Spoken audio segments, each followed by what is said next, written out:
여러분, 경기 침체에 대한 이야기, 미국에서는요 굉장히 논쟁의 대상이 되고 있습니다. 어느 한쪽에서는 경기 침체 없다, 연착륙이다. 또 다른 한쪽에서는 침체가 온다. 얕은 침체일지 모르지만 반드시 침체가 온다. 이렇게 논란에 논란을 거듭을 하고 있습니다. 제가 여러분들에게 말씀을 드릴 때 미국 정부나 또 IMF 같은 기관들은 연착륙에 방점을 두고 있습니다. 그렇지만 투자자 있잖아요. 예를 들어 JP모건 체이스라든가 제이미 다이먼 회장은 침체가 온다고 이야기하잖아요. 이처럼 투자자들은 침체에 빠질 확률이 높다 이렇게 해석하고 있습니다. 그게 여러분 실제 지표로도 나왔습니다.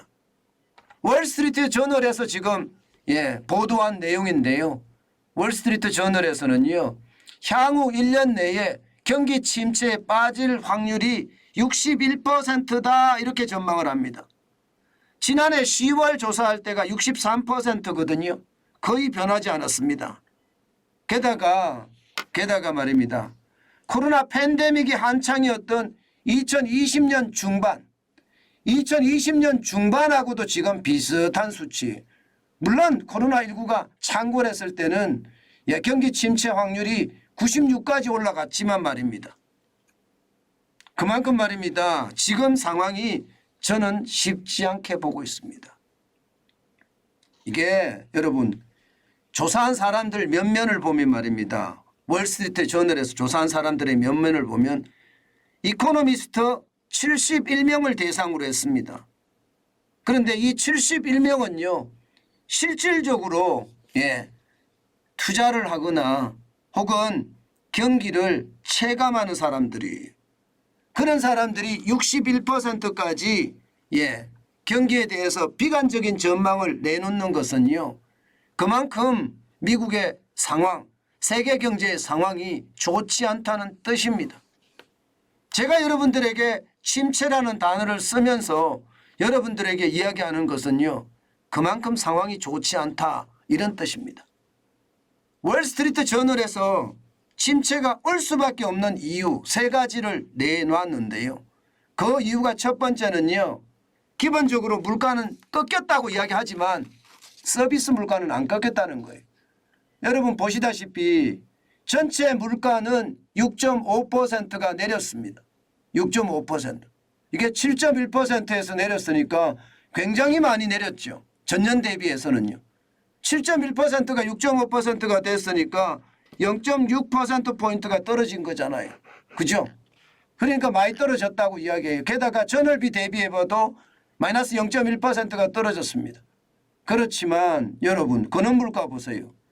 식품이나 에너지 변동성이 큰 제품을 제외하면요 5.7%를 기록을 했는데 전월 대비해보면 0.3%가 늘어난 수치입니다. 그중에서도 대표적으로 상품에서 서비스로 제가 증가된다는 이야기 말씀을 많이 드렸죠. 실제 권한 서비스 물가는 7%에 육박합니다. 6.5%, 0.5%가 올라간 수치예요. 이거 안 떨어지겠다 이런 생각을 합니다. 주거비 같은 경우는요. 7.5%를 기록을 하면서 전월 대비해서 0.8%포인트나 올랐고요. 교통비도 14.6%를 기록하면서 전월 대비해서는 0.2%가 오른 수치입니다. 의료도 마찬가지입니다. 4.1%를 기록하면서 전월 대비해서 0.1%가 늘어난 수치입니다. 결국 말입니다. 소비자 물가는 꺾였다고 이야기를 하지만 이게 꺾였다고 이야기하기에는 쉽지 않은 거다. 이렇게 볼 수 있다는 뜻입니다. 물가가 아직 근원 서비스 물가가 앞으로도 계속 올라갈 거기 때문에 결국 물가는요 어느 정도 고점에서 유지를 할 거라고 보는 거예요. 물가가 고점에서 유지하면 이게 소비가 그만큼 줄어들 수밖에 없거든요. 그러면 침체가 온다는 이야기가 현실적이 되는 거예요. 게다가 미국의 중앙은행인 연방준비제도는요. 물가 목표치를 2%로 그대로 두고 있거든요. 이게 물가 목표치를 3%로 올려잡는다 뭐 이렇게 하면 또 상황이 달라질 수도 있겠지만 현재까지는 근원 서비스 물가가 올라가기 때문에 물가가 꺾이지 않았다. 결국은 물가가 꺾이지 않았다는 것은 침체로 이어질 수 있다. 이렇게 지금 이야기하고 있는 겁니다. 두 번째는요. 글로벌 빅테크들이 해고를 많이 한다는 사실이에요. 여러분 보시다시피 올해만 아마존 같은 경우는 18,000명을 해고합니다. 메타도 11,000명을 해고하고요. 세일즈포스도 8,000명을 해고합니다. 부킹닷컴은 4,375명, 시스코도 4,100명을 해고합니다. 트위터는 3,700명, 베트닷컴은 3,000명의 해고 상황을 이야기하고 있습니다. 이렇게 되면 지난해 15만 명을 해고를 했는데 올해도 해고를 한다 그러면 여러분 전체적으로 실업자가 많이 늘어난다는 이야기가 되는 거잖아요. 결국 말입니다. 빅테크 기업은 지금 상황이 좋지 않다는 이야기예요. 물론 말입니다. 코로나19가 창궐을 하면서 빅테크 기업은 굉장히 이득을 누렸어요. 비대면으로 모든 것들이 이루어지니까 빅테크 기업들 입장에서는 진짜 호황을 누렸습니다. 그러나 리오퍼닝이 되고 경제활동이 재개되면서 이게 빅테크 기업들의 상황이 좋지 않거든요. 이 빅테크 기업들의 상황이 좋지 않다는 것은 결국 말입니다. 시장의 침체로 이어질 수 있다. 해고 인원수가 많아지니까 충분히 침체로 이어질 수 있다. 이렇게 지금 전문가들은 예측하고 있습니다. 여기에 세 번째 중국의 코로나 상황입니다. 중국의 코로나 상황은 현재까지 8억 명이 감염이 됐다. 아니면 9억 명이 감염이 됐다. 뭐 이렇게 이야기하는 사람들이 굉장히 많아요. 중국 정부가 통계에 대해서 제대로 이야기하지 않기 때문에 정확하게는 알 수 없으나 22일부터 시작이 되는 춘제 이것이 말입니다. 결국 누적 확진자를 폭발시킬 거라는 거예요. 그래서 상황이 굉장히 나빠질 거라고 이야기하고 있고요. 지금 이대로라면요. 최악에는 112만 명이 사망한다. 이런 이야기가 나오고 있습니다. 뭐 기본이라고 해도 67만 명이 죽는다 이야기하고 있고요. 낙관적인 시나리오가 38만 명이 죽는다는 거예요. 그 정도로 말입니다. 상황이 나빠진다. 이게 리오프닝이 되니까 경제활동 재개가 되니까 그만큼 나아진다고는 이야기를 하나 지금 중국 코로나는 결국 상황이 나빠지는 그 상황으로 간다. 이렇게 이야기할 수 있거든요.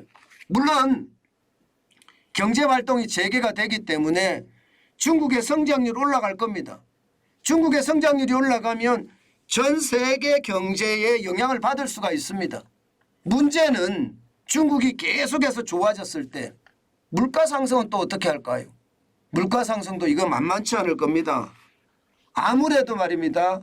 중국의 경제가 돌아간다고 하면 보복 소비가 일어날 거고 보복 소비가 일어났을 때 글로벌 인플레이션은 유발될 가능성 굉장히 높습니다.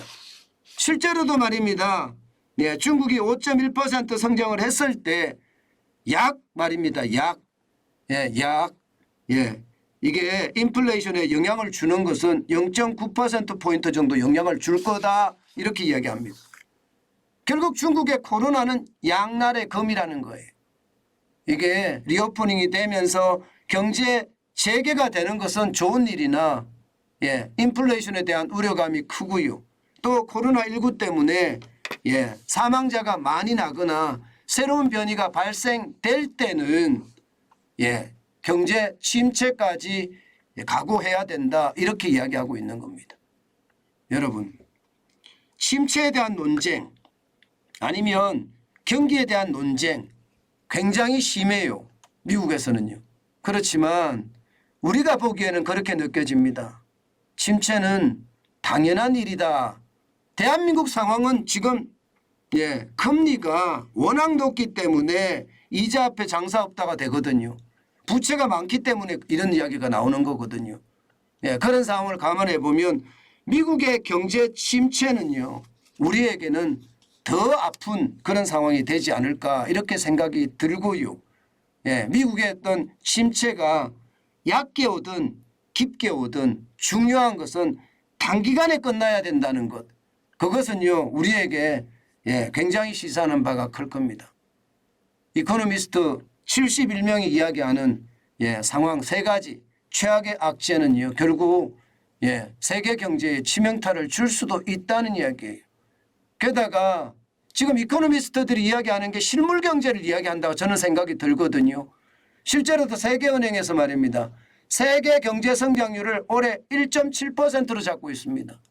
이런 상황을 고려해 보면 말입니다. 여러분 결국 경기 침체는 곧 올 수밖에 없고 깊이가 얼마냐가 더 중요한 거다.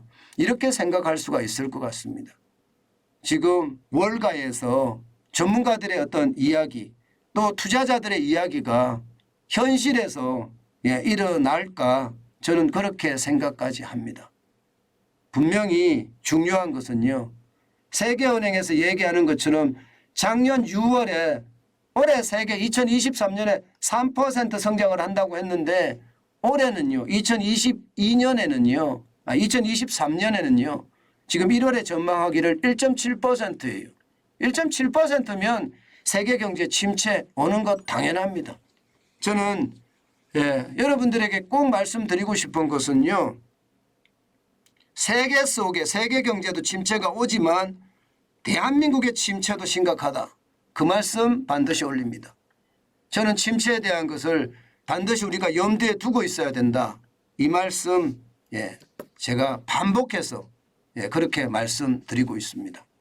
그만큼 상황이 좋지 않다는 뜻입니다.